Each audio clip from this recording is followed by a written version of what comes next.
Well, lads, here we go. Cheers to you. It's a cup of tea, not alcohol, by the way.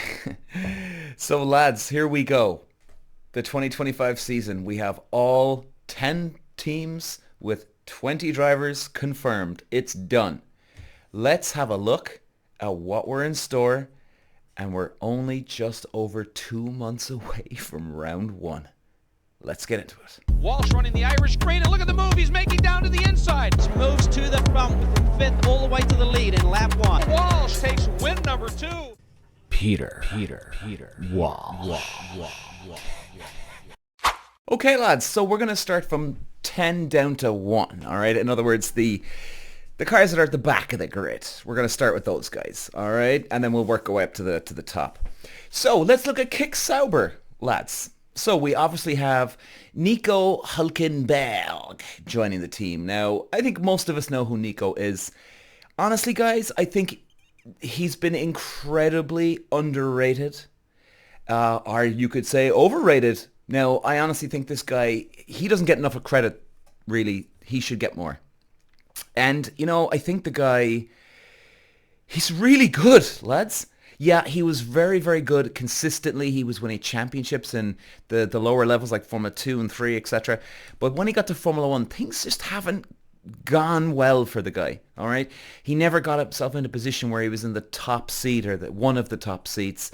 And and I think he's an asset to any team. He was regularly kicking Magnussen's ass in 2024 in Haas. And lads, I really do rate Magnussen. He's a real tough old school driver type, a real fighter. And then Nico Hülkenberg comes along and is beating him.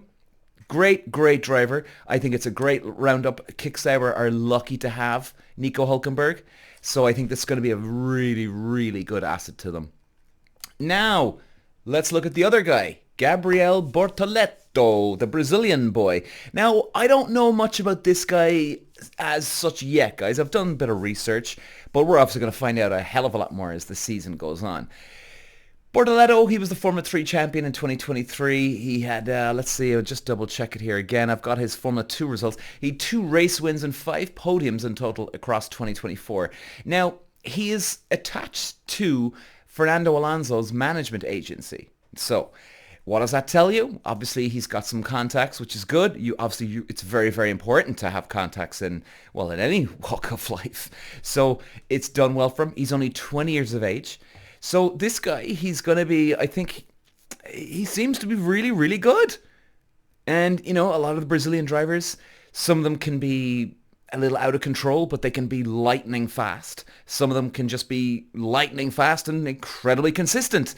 It's rare when you get a Brazilian that's lightning fast and inconsistent, right? Normally it kind of goes, or maybe I'm talking not properly on this, but a lot of the time, and even my experience in racing cars, I've come across a lot of Brazilians, and a lot of them lightning fast. But then they could just do something insanely hot-headed and get themselves into hot waters, deep, troubled hot waters, and all of a sudden they're struggling and they crash, right? So we don't know what Bartoletto's going to bring to the table yet, but it certainly is a good lineup. And I mean, I'm quite excited for Kick Sauber on this one, I have to say. Oakley dokley. Next up, Williams. Oh, well, if you've ever watched me before, I think you'll probably know what I'm going to go talking about now. Williams, we got Alex Albon. Okay, Albon, nice guy, charming, respectful to a lot of people, it's always nice to meet a nice guy in any walk of life, right? I don't know if he's got the killer in him, though. I mean, you can still be a nice guy and respectful to people and always there and, reliable and still be a killer, right? There's plenty of those around in the world, in Formula 1 and any type of sport or business or, So I don't know if he lacks the killer, to be honest. I haven't seen anything that I've like, whoa, this guy, okay, he doesn't take any crap here. It's hard to know about Alex Albon. Now, there's no question about Alex Albon. Is he going to be the number one? Well, look, okay. I'm going to say there's no question that he is the number one driver. Now, maybe we're wrong here. And I'll put my hands in the air. But for now, I think there's no question. Simply because I think we've all seen this in 2024 season, lads. When Logan Sargent, they were at Australia. And Logan Sargent was driving around the track. Everything's fine. and that was his Alex Albon's teammate at Williams. Alex Albon goes out and crashes the car, rides the car off. It's done. It's over. Too much damage to get the car sorted. And James Vowles, the team boss, decides to put Alex Albon into Logan Sargent's car. Now, if you don't know the motorsport world, guys, as in if you've never raced, you might be thinking, okay, does that really matter? And let me tell you, lads, I've known the racing world for a long, long time. That is a big, big deal. It's almost as bad. I mean, for Logan Sargent back in the day, if that was me, I know what this would feel like. You'd have no trust in the team, okay? Because, hang on a second, I'm Logan Sargent. I didn't crash the car. This a-hole over here, my teammate, crashes the car. I wasn't even around him. I didn't even cause an accident with him. And he goes off, and now I'm getting kicked out of my car to suit him? Like, guys, you see, here's the thing. I'm sure you get where I'm coming from on this one. It doesn't take a rocket scientist to figure this one out. But not just that. For James Vowles to do that really brings a lack of trust, a lack of confidence with the team. Because if I'm Logan Sargent and I've got my engineer, mechanics around me all the time, and believe me, lads, I've been here, and it takes a lot. You do. It's like a brotherhood when you get your engineer and mechanics and everything, because you're in it together. And with some a-hole like James Vowles coming along and actually booting me out of the car, you're feeling incredibly insecure for the whole rest of the season, because the next round you go to, let's say you're back in your car, but the next round you go to, you're going to go, well, am I getting the boot today?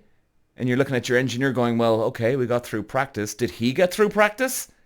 Not only do you have to worry about you crashing your car and just making sure that you bring all four wheels back into the garage, now you've also got to worry about this idiot over here, my teammate, wondering, oh my God, now I've got to keep an eye on myself. Not only myself, but him.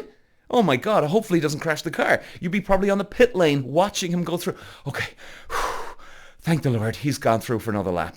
I mean, it's insane. And then James Vowles, he's bringing insecurity. You can guarantee, and believe me, I know this, the way people can bitch and moan and gossip in these teams. Believe you me, you can guarantee you, there was bitching and there was evil looks thrown from Alex Albon's side of the garage over to Logan's, and Logan's back to Alex's.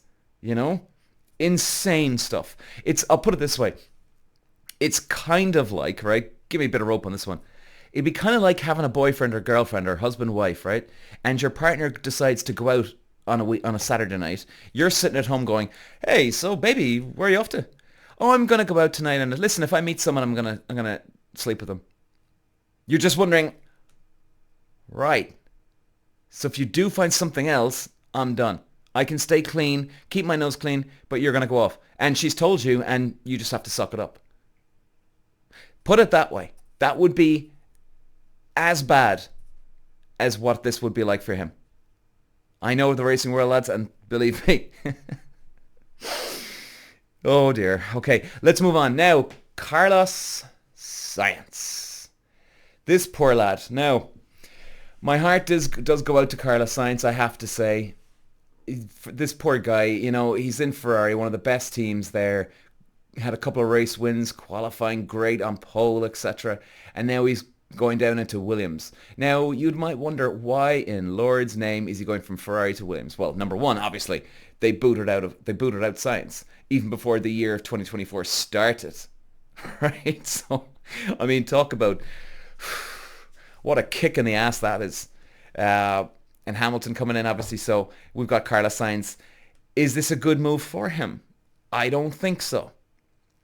Now, in terms of, I get where he's coming from. He feels he needs to stay in the racing world, right? Stay in the F1 world, which is very understandable. Guys, I'd be the same. The thing is, what they need to do, what Carlos needs to do, is ride out 2025 season, maybe the 2026 season as well. But he's really, and I think, well, I know this, what he's going to be doing here, and his manager, especially the manager, they're going to be trying to get back into a top team again. It's as simple as that. That's what they have to do, So he's not going to be there to just sort of dicky around and just make up the numbers. Carlos Sainz is going to want to be getting back into Ferrari, getting back into Mercedes, or get into even Red Bull. Now, he does have some great contacts, as we know. His dad was an absolute legend in the rally world. He was one of the greatest of all time. So that contact alone, that was a really big ace up Carlos Sainz Jr.'s sleeve here. Right? A huge ace up the sleeve.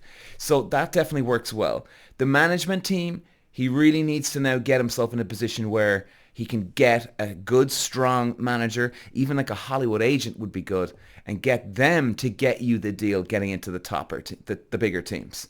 So good luck to the two of them. Now, I know I'm going on about Williams, but, Alex Albon, good luck to him, even though I was not kind of bitching about him, but you know what I mean. Carlos Sainz, good luck to the two of them, and it'll be interesting to see. Look, I will give James Vowles one thing. He can be clever, but I don't think he's that actually clever now because he's caused paranoia. If paranoia kicks in, what happens? The whole thing can get toxic inside camp, and things can go wrong. You need passion, trust, reliability. But we'll see what he can do. Okay, let's move on. Okay, lads, here we move on to Alpine. So we've got Jack Doohan lining up with Pierre Gasly. So we'll talk about Gasly in just a moment. First, we'll get into Jack Doohan. Lads, I've been researching this guy, and he's been a reserve driver for Formula One, yeah, but he hasn't done much. He's scored race wins in Formula 2 and 4 and 3 in karting, and he's got fastest laps, a lot of podiums. He hasn't done much, though, in terms of winning championships in Formula 2, 3, or karting. You know what I mean? Like, karting was a bit different, but it's surprising, the Australian driver, how he's really got to where he is now, I honestly, maybe he's had a lot of bad luck going up the ladders and stuff, but the results aren't there. So I really don't know where to go with this guy, really. It's very strange, fellas. And, like the 2020, I'm just reading it here for you, lads. The 2022 season saw him join Alpine's driver development program and finish 6th overall in his Formula 2 campaign. The following year is up to 3rd, thanks to 3 race wins, including impressive back-to-back features in Hungary and Belgium. So look, he's obviously got some speed. There's no two ways about it, okay? He can score consistently on the podium, but we just haven't seen Formula 2 champion, Formula 3 champion, Formula 4 champion. It's surprising. Now, why is he there? He's an Australian guy. I would think, lads, he's bringing money to the table. He's got to be. And hey, good for him if he is, because if any other driver tried to get there, and if you could bring money to the table, well, believe you me, every driver would bring money to the table. So, look, let's wish him good luck, and I think we'll see how he goes. I mean, he's certainly in with Alpine. I mean, they can certainly deliver results every now and then, and let's get on to Pierre Gasly. Obviously, Pierre Gasly, solid, very, very gifted driver. I think I've really started to grow and love him more in the last couple of years. He's really growing on me, especially when he had that disastrous Red Bull scenario when he was booted back to the Red Bull number 2 team, and they just treated him so badly. It was insane. It was horrendous. It was disgusting. And you'll see that on Netflix, Drive to Survive. And the guy bounced back. He's a great, solid driver. Definitely the number 1 driver here. He's bringing a lot of experience. He's had a race win. He's had a lot of podiums, right? He'll get you a result. The only question for Gasly and Doohan this year, not sure, maybe it might take a few races for him to get up to speed. And look, guys, that's understandable because there's a limit to the amount of testing you can do. So, we'll give Jack Doohan a couple of races, 2, 3 races maybe, to just feel himself out and get swimming in the muddy waters. But for Pierre Gasly, obviously Gasly, I think, honestly, this guy, if Alpine could sort themselves out, Alpine, the actual team itself, Alpine, Pierre Gasly, you'll have him up at the top. No two ways about it. He'll be competing for a championship, race wins, everything. So I think, Gasly, he's the real deal. Now, the only question is we don't know what he's like under a scenario where the insane pressure of winning a championship is on. That's tough for anybody, right? But we'll see. Will he get to that stage where he can prove it? Please God, he will, for any Gasly fans out there. But let's wish him best of luck, lads, and let's see what they can do. Let's move on. Okay, well, Haas. Here's the next team, Haas, and they've got Oliver Bearman and Esteban Ocon. Well. This is an interesting one. I think, as many of you saw, guys, we saw Oliver Bearman come in, and he finished in a Ferrari, and he finished 7th on his debut. I mean, it's tremendous result. Seriously, the guy had bugger all time to get prepared, jumps into one of the big teams and finishes 7th in a race. It was a phenomenal performance, and you got to give him some leeway there on that one. So Bearman, he's good. He seems to be a solid driver, certainly can withstand the pressure of joining one of the top teams and getting a result for you. So he's definitely a guy that can bring a result for you. He's up against Esteban Ocon. Ocon, okay. Ocon now. Ocon is one of those guys, he's got some pace. He can be a bit... he's not dirty, but he'll put you in a situation in a dirty way, making it seem that it was okay. Or maybe, I don't know, maybe I'm talking out of my ass here. Totally out of my ass, maybe. There's something about Ocon just doesn't sit right with me. Now, look, he is a consistent driver. There's no two ways about it. He's solid. He'll bring a result for you. Can he bring Haas to the top? Can he bring them to race wins? Probably not, because he can't do it on his own, in fairness to Ocon. He's obviously going to be the number one driver there. One would imagine so. So really, all the pressure's on him to drive the team forward. The only question really for these two boys is that Bearman, he's going to take a little bit of time to just gel with the team and get into his groove, right? Ocon, he'll be in it within minutes, so that's nothing to worry about for Ocon. And really, they really got to invest more money, really. Now, I know we've got the budget cap, but for some reason, guys, they're not taking advantage of their resources. So whether they've got bad engineers, bad management, it's hard to know. But it's Haas, I mean, they should be close. They've got Ferrari engines. Okay, these Ferrari engines, they're not slow. And you can even see Ferrari are giving them engines. And, the Ferrari are giving them quality engines. Their balance in the car is not very good. So they've got to work on a lot of stuff. Their reliability, of course, too, not good. So it's really hard to know where these lads are going to go again. It'd probably take a miracle for them to be, in the top 3 teams for 2025, I think, really, to be honest. So it's going to be, it's just going to be one of those, let's hit and hope. Let's see. Move on. Okay, we're moving on to RB. So we got Yuki Tsunoda and, I'm sorry if I'm pronouncing this wrong, Isaac Hadjar. Now, this guy's Algerian and French. He's got dual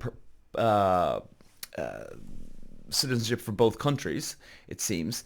So, guys, I don't know much about Isaac Hadjar yet. Now, what I am seeing of him, okay, he got under the wing of Helmut Marko a few years ago, and he's actually just developed a relationship with Helmut. Now, obviously, as most of you know, Helmut Marko is the head of talent that comes through in the Red Bull programs, right? The junior programs. So obviously this guy got onto the radar, and good for him.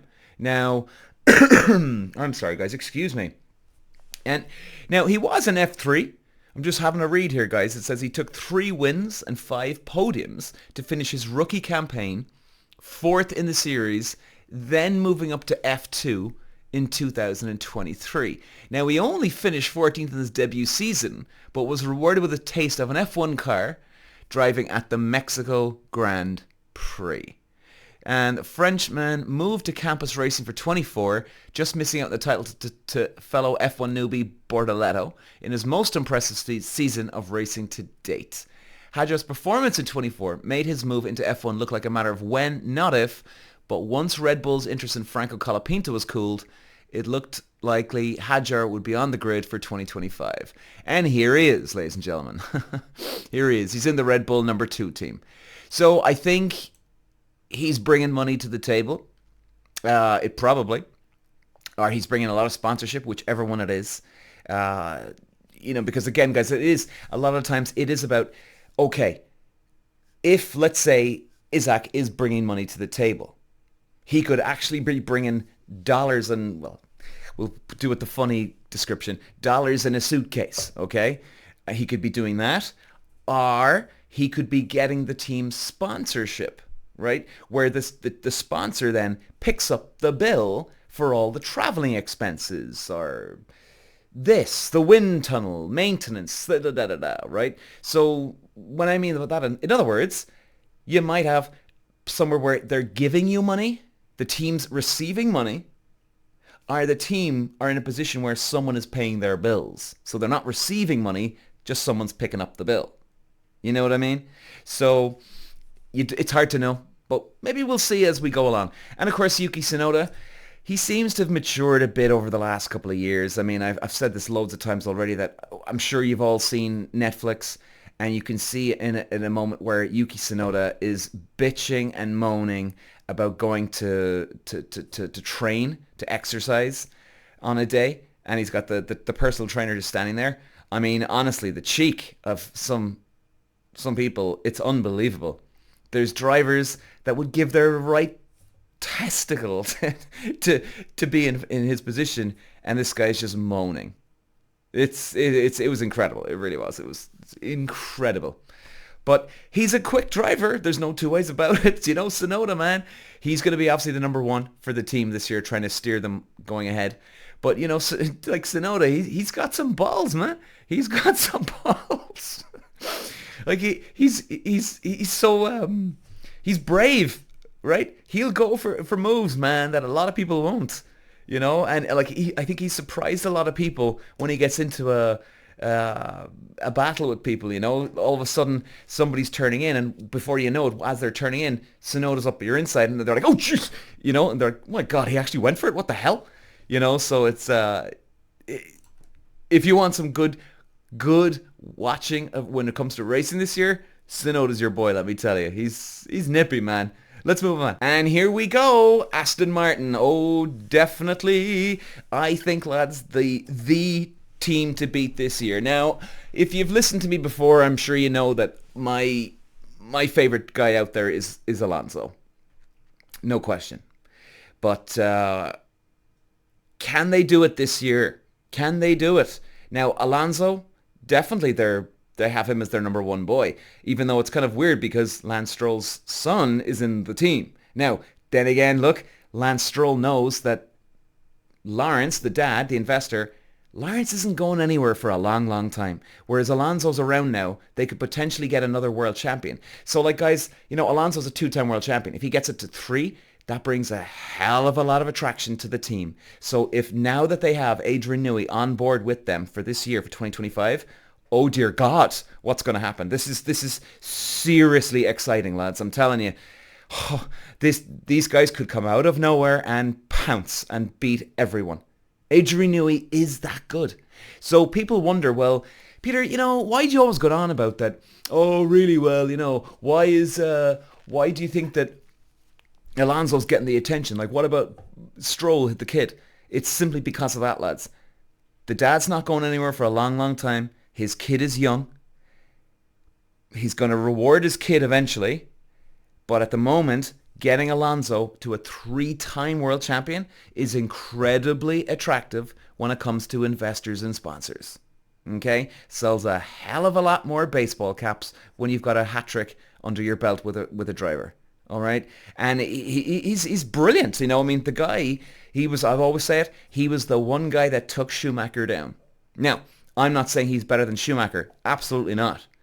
But, he had a position. Benetton and himself beat Schumacher 2 times in a row. And this is when Ferrari and Schumacher were at their peak, lads. I mean, unbelievable. And Alonso stepped up to the game. He gave Schumacher some battles, lads, let me tell you. He didn't give Schumacher a millimeter. And Schumacher bloody knew it. And Schumacher had a lot of respect for this guy. A lot of respect.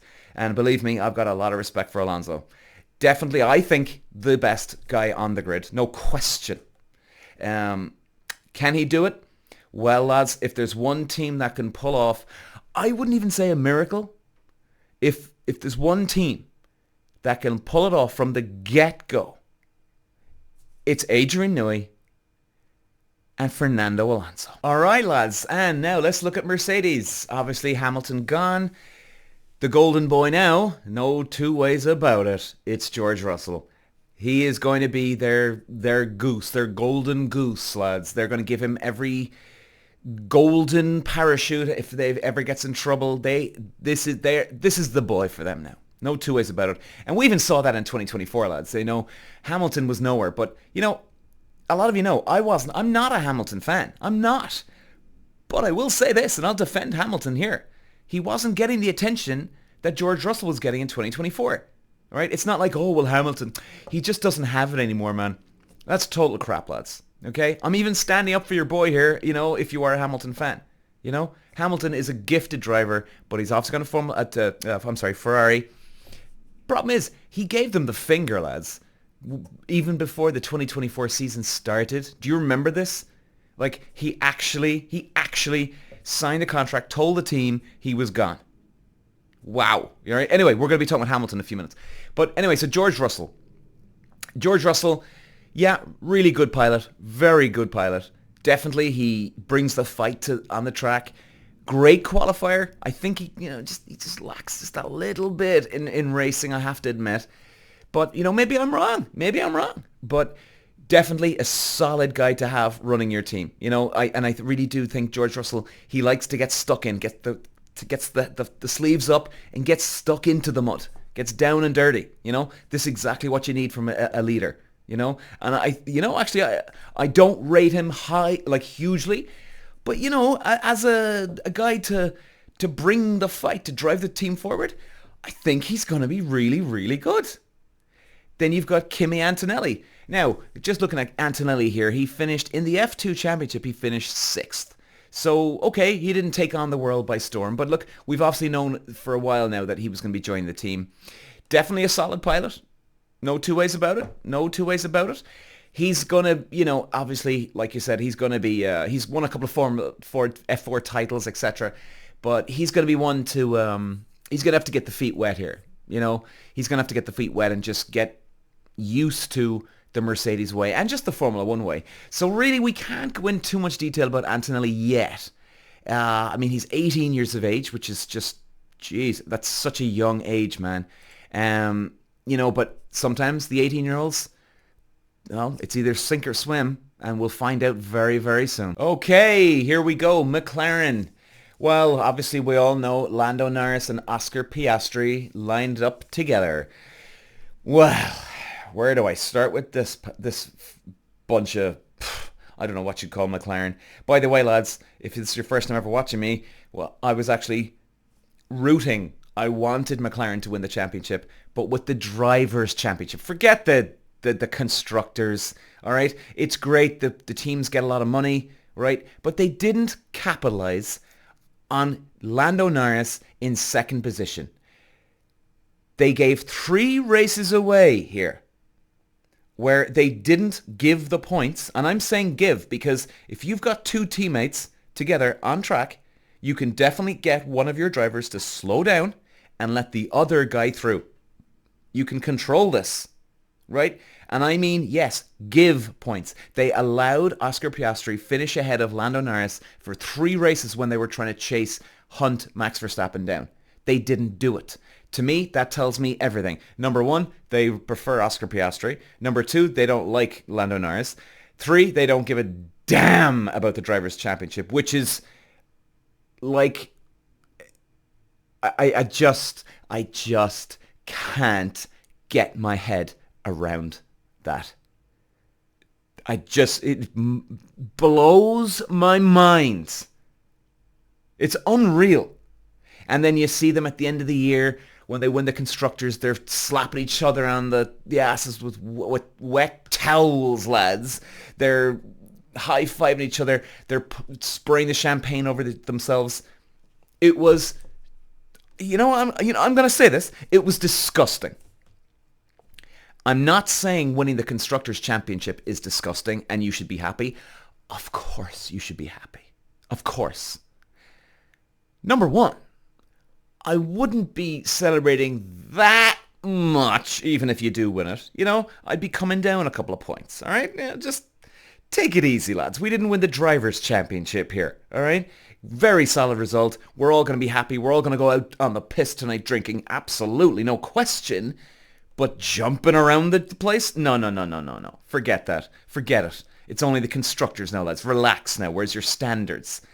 And the worst part, if I was the team boss and I actually allowed Oscar Piastri to beat my guy, Lando Norris, who had a chance of putting a lot of pressure on Max Verstappen to win the championship, the fact that I allowed Piastri ahead of 3 races, I would not have been celebrating, well, I can guarantee you that, I certainly wouldn't have been celebrating winning the Constructors' Championship.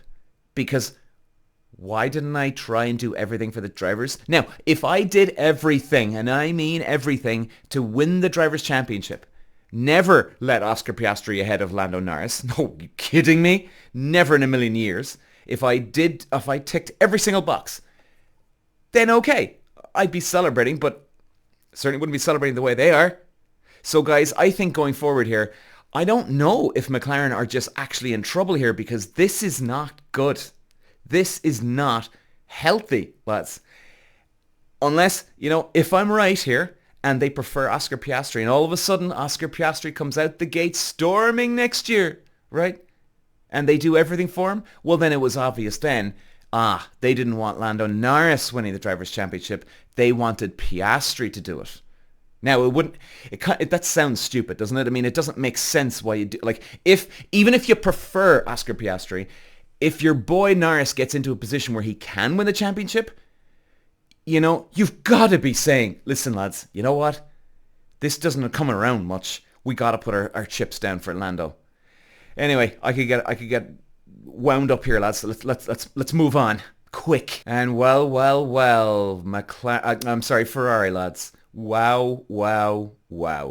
What is this going to bring to the table? Charles Leclerc, let's start with him. Charles, fantastic, solid pilot, nice guy. He's competitive. As I was saying at the start of the episode, lads, you can be the nice guy and also a monster, a fighter, a killer. And Charles Leclerc is exactly that. He is an assassin, man. He will take you down. But at the same time, he leaves it on the track. He's a nice, respectful guy off track. And definitely he's solid, consistent. He'll bring you results. He's great under pressure. He'll win your races. He'll get you poles.